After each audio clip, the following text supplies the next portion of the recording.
തിരുവനന്തപുരം കിളിയൂരിൽ മകൻ അച്ഛനെ വെട്ടിക്കൊന്ന സംഭവത്തിൽ ദുർമന്ത്രവാദം നടന്നുവെന്ന ആരോപണത്തിൽ അന്വേഷണം. പ്രതി പ്രജിന്റെ അമ്മ ഉൾപ്പെടെയുള്ള കുടുംബമാണ് ഇക്കാര്യം പോലീസിനെ അറിയിച്ചത്. പ്രജിന്റെ മുറിയിൽ നടത്തിയ പരിശോധനയിൽ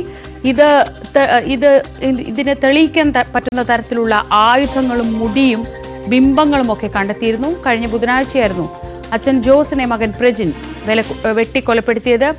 അരുൺ മോഹൻ വിവരങ്ങളുമായി. അരുൺ, അതൊരു കുടുംബ തർക്കം അല്ലെങ്കിൽ സ്വാതന്ത്ര്യത്തിന് വേണ്ടി അച്ഛനെ കൊന്നു എന്നൊക്കെ പറഞ്ഞെങ്കിലും അതിന് പിന്നിൽ, ആ കൊലപാതകത്തിന് പിന്നിൽ മറ്റ് ചില ഘടകങ്ങൾ കൂടി ഉണ്ട് എന്നതാണോ ഇപ്പോൾ കിട്ടുന്ന സൂചനകൾ?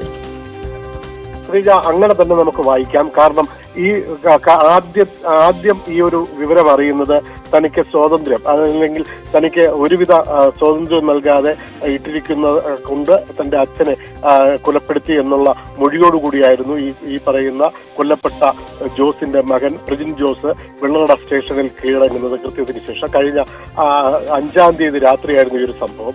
പക്ഷെ പുറം ലോകവും അങ്ങനെ തന്നെയായിരുന്നു വിശ്വസിച്ചു വന്നിരുന്നത്. കാരണം സ്വാതന്ത്ര്യം നഷ്ടപ്പെട്ട ഒരു MBBS വിദ്യാർത്ഥിക്ക് ഉണ്ടായ ഒരു ദുരനുഭവമാണ് അദ്ദേഹം ഇതിലൂടെ തീർത്തതെന്നുള്ള ഒരു കേൾക്കൽ പോലെ നിൽക്കുകയായിരുന്നു. പക്ഷേ 2 ദിവസത്തിന് മുമ്പ് ഈ കുടുംബാംഗങ്ങൾ അയാളുടെ റൂം പരിശോധിച്ചപ്പോഴും ഒപ്പം അമ്മയിൽ നിന്ന്, സുഷമ്മ അമ്മയിൽ നിന്ന് കിട്ടിയ വിവരങ്ങളുമാണ് പുറം ലോകത്തെ ഞെട്ടിക്കുന്ന തരത്തിലേക്ക് എത്തിയത്.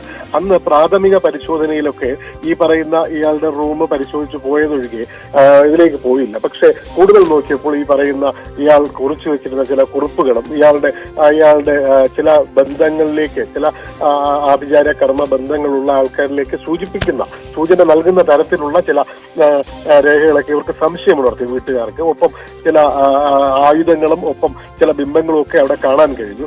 ഇതൊക്കെ കൂടുതൽ ആശങ്ക വളർത്തി. ഈ അയാളുടെ വാഷ്റൂമിൽ അയാളുടെ മുടി ധാരാളം ശേഖരിച്ചു വെച്ചിരിക്കുന്ന ഒരു സാഹചര്യം. ഇതൊക്കെ ഒരു MBBS വിദ്യാർത്ഥിയെ, അല്ലെങ്കിൽ പഠിച്ചുകൊണ്ടിരുന്ന ഒരു വിദ്യാർത്ഥിക്ക്, ഒരു വിദ്യാസമ്പന്നന്, ഒപ്പം ഈ പറയുന്ന സമൂഹത്തിൽ മാന്യമായി ജീവിക്കുന്ന ഒരു വ്യക്തിക്ക്, അല്ലെങ്കിൽ ഈശ്വര വിശ്വാസത്തോട് കഴിഞ്ഞിരുന്ന ഒരു വ്യക്തിയിൽ നിന്ന് മാറി ഇത്തരം കാഴ്ചകളൊക്കെ കണ്ടപ്പോൾ കുടുംബാംഗങ്ങൾക്കും ആശങ്ക വന്നു. അത് തന്നെയാണ് അവർ സമൂഹ മാധ്യമങ്ങളിലൂടെ ഉൾപ്പെടെ പുറം ലോകത്തെ അറിയിച്ചിരുന്നത്.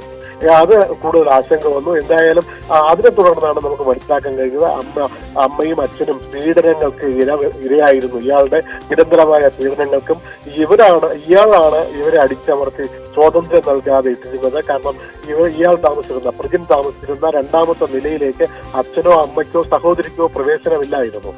അവിടെ അയാൾ പുറത്തിറങ്ങുന്ന സമയത്ത് പൂട്ടിയിട്ട് പോകുന്ന ആ വാതിൽ തുറക്കാൻ ശ്രമിച്ചാൽ പോലും അന്ന് പ്രശ്നങ്ങളോ മർദ്ദനമോ ഉണ്ടാകുന്ന സാഹചര്യങ്ങൾ ഉണ്ടായിരുന്നു. വളരെ ഭീതിയോടെയാണ് പ്രജിന്റെ അമ്മ തന്നെ സംസാരിച്ചത്. എപ്പോൾ വേണമെങ്കിൽ ഇങ്ങനെ എന്തെങ്കിലും സംഭവിക്കും എന്നവർ ഭയപ്പെട്ടിരുന്നു എന്ന വിവരങ്ങളൊക്കെ അന്ന് പുറത്തു വന്നിരുന്നു. അതിലേക്ക് നയിച്ച മറ്റ് ചില ഘടകങ്ങൾ കൂടിയുണ്ടോ എന്ന സംശയമാണ് ഇപ്പോൾ ആ മുറി തുറന്നുള്ള പരിശോധനയിൽ അവിടെ കാണുന്ന വസ്തുക്കളിൽ നിന്ന് ലഭിക്കുന്നത്. പോലീസിന്റെ അന്വേഷണത്തിലായിരിക്കും ഇങ്ങനെ കൃത്യമായി എന്തായിരുന്നു കാരണമെന്നത് വ്യക്തമാവുക.